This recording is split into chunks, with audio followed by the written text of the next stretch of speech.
HOA tried to ban me from my own cabin, so I turned their empty lot into a swamp trap. Have you ever felt the primal urge to defend your sanctuary, that one place on earth where you truly belong, against an encroaching tide of petty bureaucracy and self-important demands? I'm Finn O'Connell, and my sanctuary isn't some sprawling estate. It's a humble, off-grid cabin nestled deep in the woods, overlooking the serene, crystal-clear waters of Lake Serenity. It's been in my family for 3 generations, a place of peace, solitude, and connection to nature. Then, Eleanor Vance arrived. Eleanor, the newly appointed self-proclaimed visionary president of the Lakeview Estates Homeowners Association, saw my rustic haven not as a cherished legacy, but as an unacceptable blight.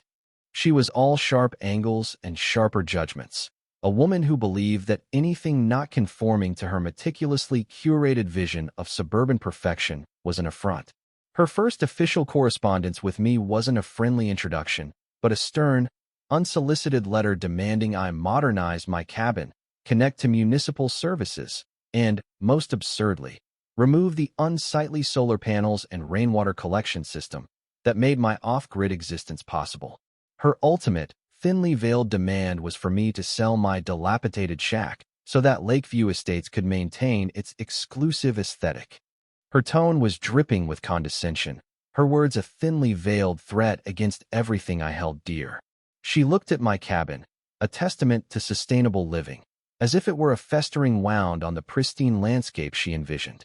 I tried to reason with her, to explain the historical significance of the cabin, its minimal environmental footprint, and the fact that my property, while adjacent to Lakeview Estates, was technically outside their jurisdictional boundaries, governed solely by county zoning laws. I even offered to plant a dense screen of native trees along our shared border, a natural barrier that would perfectly blend with the existing forest. Eleanor merely waved a dismissive hand, her perfectly manicured nails glinting in the sunlight. "Mr. O'Connell," she stated, her voice a brittle whisper of disdain, "your quaint little dwelling simply doesn't align with the elevated standards of Lakeview Estates. We are building a community of distinction, and frankly, your rustic charm detracts from our property values." Her eyes, cold and unyielding, swept over my home as if it were an infestation. The polite requests soon escalated into thinly veiled aggression. One morning, I found a crew from a landscaping company, hired by the HOA, attempting to clear a section of the old logging trail that served as my only access road. They claimed they were improving community access, but their heavy machinery was tearing up the delicate forest floor, and they were deliberately blocking the path with felled trees and excavated earth.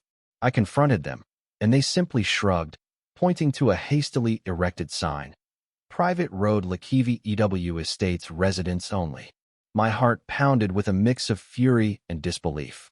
They were trying to cut me off, to trap me in my own home. But the true malice of Eleanor's plan became clear when I noticed something else. The landscaping crew wasn't just clearing a path.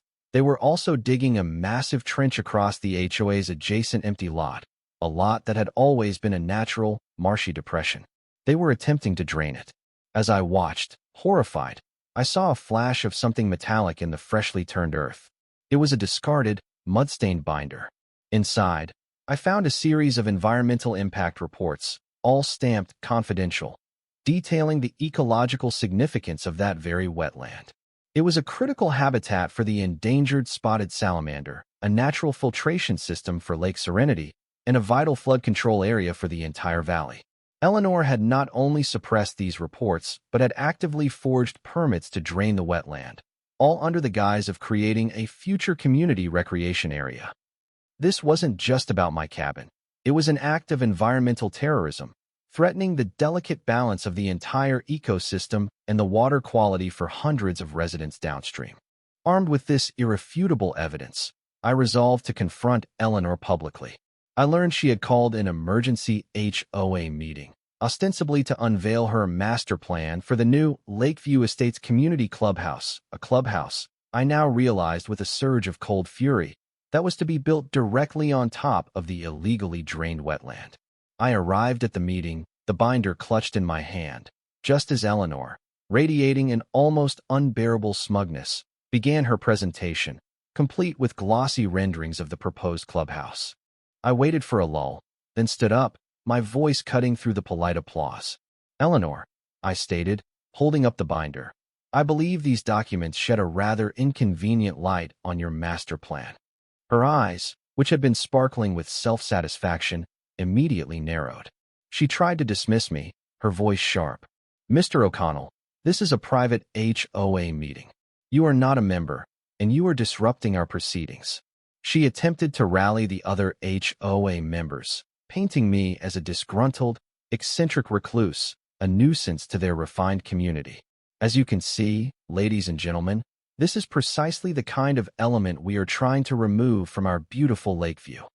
But just as she was about to call for me to be removed, a quiet, unassuming woman named Dr. Evelyn Reed, a renowned environmental biologist who owned a small cottage on the other side of the lake, rose from her seat. I had met her briefly during my efforts to protect the local wildlife. "Actually, Ms. Vance," Dr. Reed interjected, her voice calm but authoritative, "Mr. O'Connell raises a very serious point." She then pulled out a small, waterproof camera, and I believe this footage will corroborate his concerns. The room fell silent as Dr. Reed projected a series of images onto the screen.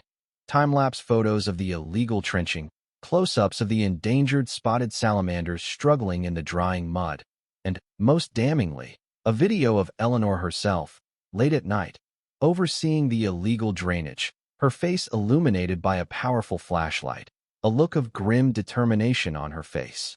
A collective gasp rippled through the room. Before Eleanor could even stammer a denial, the doors to the community hall swung open.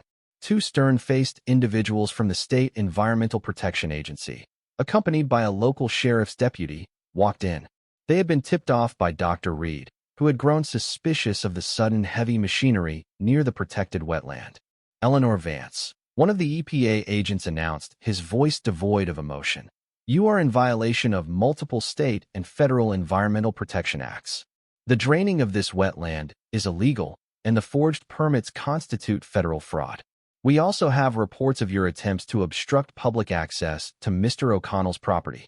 Eleanor's face, which had been a mask of carefully constructed composure, crumbled into a terrified, pale mess. Her jaw went slack, her eyes darting wildly around the room, searching for an escape that wasn't there. She stammered, then erupted into a desperate, high-pitched shriek, blaming misunderstandings, overzealous contractors, and a misunderstanding of the paperwork. It was the pathetic wail of a tyrant whose kingdom had suddenly collapsed.